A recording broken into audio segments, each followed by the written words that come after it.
My name is Tommy Earley. I'm an organic farmer living here just outside Drumshanbo. I'm farming on the shores of Lough Allen, just at the foot of the Erigna Valley. This is an area of lowland raised bog, and this was one of the areas where in the past at some stage there would have been turf cut by hand. We're getting a study done on it, a hydrological study, which will be able to tell us which way the water is flowing off the bog and at what speed it's flowing off it. Because what we intend to do is to block up the perimeter drains to hold the water in it. That's the only time that a bog is happy, is when it's wet. Because if you drain out a bog, basically it's like putting a cut on your own hand and draining out the blood. You're taking all the life out of it. You need to have a bog really wet for it to be working well.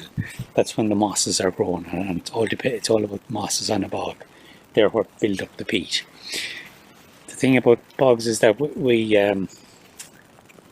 don't fully appreciate them because they're growing at such a slow rate. The peat is being laid down approximately at about 1 millimetre a year. So that's approximately the same rate that coral is growing at in the sea. And a lot of people are, very protective of the corals in the sea. So what we have here is growing at the same rate. So we have to do our best to preserve that. We were looking there at the bog behind this little bit of woodland, and in order to get material to raise that embankment, it had to come from somewhere. So this area here became a donor site, and the end result was that we shaped it to become a pond. We left a little island in the middle of the pond, and the water is about 7 foot or so deep just out from the island, but it comes up gradually the whole way, so it comes in at an angle of about 30 degrees, which if you're digging a pond, it's very important to consider how wildlife is going to get into it and going to get back out of it. So an angle of about 30 degrees, or a slope of about 30 degrees, it works out the best. One of the habitats that we have here on the farm is an area of lowland raised bog, and we've got a study done on that the last while.